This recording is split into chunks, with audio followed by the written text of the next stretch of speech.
99% लोग इस तथ्य के बारे में नहीं जानते होंगे। क्या आप जानते हैं कि शून्य का खोज किसने किया और भारत में पहली बार शून्य को प्रतीक के रूप में किसने दर्शाया और भारत में शून्य को परिभाषित किसने किया? अगर आप नहीं जानते तो इस 2 मिनट के वीडियो में हम लोग इस पर चर्चा करेंगे। तो इस वीडियो को देख करके जाइएगा। आज के बाद ऐसे बातों पे, ऐसे तथ्यों से आप कभी नहीं डरोगे और आज आप लोगों को इसी वीडियो में, इस 2 मिनट की वीडियो में आप लोगों को याद हो जाए। तो चलिए शुरू करते हैं। प्रणाम, नमस्कार, जय हिंद, राधे राधे, जय श्री कृष्ण। मैं ब्रजेश स्वागत करता हूं आपके अपने परिवार राज ऑनलाइन पॉइंट में। आज हम लोग इसी के बारे में चर्चा करेंगे कि शून्य का खोज किसने किया, शून्य का प्रतीक के बारे में पहली बार किसने बताया और शून्य को परिभाषित किसने किया, अर्थात जोड़, घटाव, गुणा, भाग की संक्रिया जो होती है इसके बारे में पहली बार दुनिया को किसने बताया। और इस चीजों के बारे में भी चर्चा करेंगे कि शून्य, जिस शून्य को आज हम लोग जीरो के नाम से जानते हैं, क्या ये हमेशा से जीरो के नाम से ही जाना जाता है, शून्य के नाम से ही जाना जाता है, या फिर इसका पुराना नाम कुछ और था जिसको आज तक हम लोग नहीं जानते? इन तमाम बातों पे आज हम लोग इसी वीडियो में चर्चा करेंगे। सिर्फ 2 मिनट के अंदर आपको समस्त तथ्यों के बारे में पता चल जाए। तो चलिए स्टार्ट करते हैं बिना देर के हुए। और शून्य को प्रतीक के रूप में किसने दर्शाया, किसने बताया और क्या बताया? चलिए, जैसा कि यहाँ पे लिखा हुआ है और इसको वीडियो लॉन्ग ना हो जाए इसलिए शॉर्ट करने के लिए यहाँ पे लिख दिया है। इसको मैं समझा देता हूं कि पहली बार शून्य के प्रतीक का प्रयोग किसने किया। तो यहाँ पे लिखा हुआ है कि कब किया गया, किसने किया और क्या बताया शून्य के बारे में। तो 5वीं शताब्दी में किया गया, बहुत दिन पहले 5वीं शताब्दी में किया गया था। क्या था? भारत के महान गणितज्ञ आचार्य आर्यभट्ट ने किया था 5वीं शताब्दी में। पहली बार प्रतीक का प्रयोग जो है 5वीं शताब्दी में हुआ। किसने किया? आर्यभट्ट ने किया था, आचार्य आर्यभट्ट ने किया था। और कहां के थे ये? भारत के गणितज्ञ थे। कहां के थे? भारत के गणितज्ञ थे। और इन्होंने बताया कि शून्य एक अंक है। शून्य क्या है? एक अंक है। पहली बार बताया दुनिया को कि शून्य एक अंक है। और क्या करता है? एक स्थान धारक है, अर्थात एक स्थान छेदता है, एक अपना जगह स्थान रखता है। इसके बारे में बताया। एक और गणितज्ञ जिसने बताया, अब बात करेंगे, अब हम लोग बात करेंगे कि गणित को परिभाषित किस, आगे हम लोग बात करेंगे कि शून्य को परिभाषित किसने किया, किसने बताया कि शून्य के जोड़, घटाव, गुणा, भाग का नियम किसने दिया। इसने तो पहली बार आधा दोनों बता दिया कि 5वीं शताब्दी में किया और आचार्य आर्यभट्ट ने किया और शून्य एक अंक है और एक स्थान धारक है।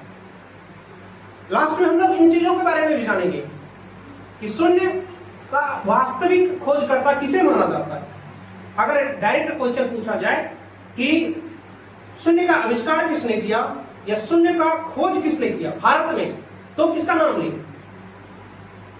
तो इसको देखने के लिए वीडियो के लास्ट तक बने रहना, ठीक है। अब हम लोग बात करते हैं कि गणितीय परिभाषा, शून्य का गणितीय परिभाषा किसने दिया, कब दिया और क्या बताया। और उसके बाद बात करेंगे कि शून्य का नामांकन, क्या शून्य पहले भी इसी रूप में जाना जाता था। चलिए,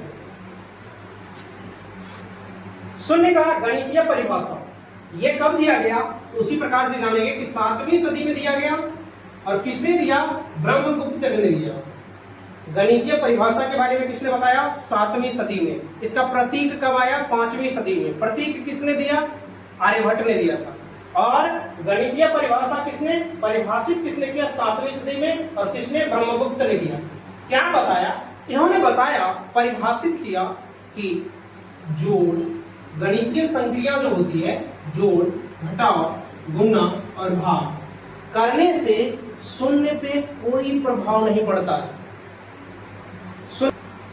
किसी अंक में शून्य को जोड़ दे या किसी अंक से शून्य को घटा दे, इससे कोई फर्क नहीं पड़ता है। इसी चीज के बारे में बताया। अब आगे बात करते हैं कि शून्य का नामांकन। क्या पहले भारत में इसका नाम शून्य ही था या कुछ और था? तो चलिए जानते हैं। नामांतरण, भारत में पहले इसे सिफर कहा जाता था। जब शून्य का प्रतीक के रूप में पहले प्रयोग किया गया तो उसका नाम क्या था? सिफर था। और ये शून्य और जीरो जो नाम जानते हैं ये हमारे देश का नाम नहीं है। तो कहां से आया है?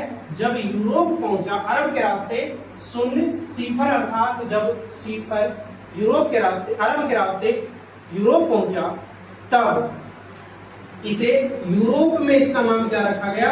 शून्य रखा गया, जिसको जीरो भी कहते हैं। ठीक है, यहां तक समझ में आ गया कि भारत में पहले इसे सिफर कहा जाता था। शून्य और जीरो के नाम से जो जानते हैं ये हमारे भारत देश का नाम नहीं है। ये कहां से आया है? तो ये यूरोप वालों ने दिया। ठीक है, चलिए आइए अब महत्वपूर्ण सवाल पे चर्चा करते हैं कि अगर सर भारत में शून्य का आविष्कार के खोजकर्ता के बारे में पूछा जाए तो हम लोग किसका नाम लेंगे? आप तो दो नाम बताएं, एक आचार्य आर्यभट्ट और एक ब्रह्मगुप्त। तो किसको हम माने कि शून्य का खोज इसने किया? क्योंकि दोनों का योगदान समान है। एक ने प्रतीक का प्रयोग किया तो दूसरे ने उसको परिभाषित किया। ठीक है, तो चलिए भारत में शून्य का आविष्कार या खोज किसने किया तो इसके बारे में आप लोग याद रखिएगा कि किसी एक का नाम नहीं ले सकते हैं, किसी एक का नाम नहीं ले सकते। तो इसमें हम लोग पहला नाम देंगे आचार्य आर्यभट्ट, आचार्य आर्यभट्ट। और दूसरा नाम देंगे कहाँ का? ब्रह्मगुप्त का, ब्रह्मगुप्त।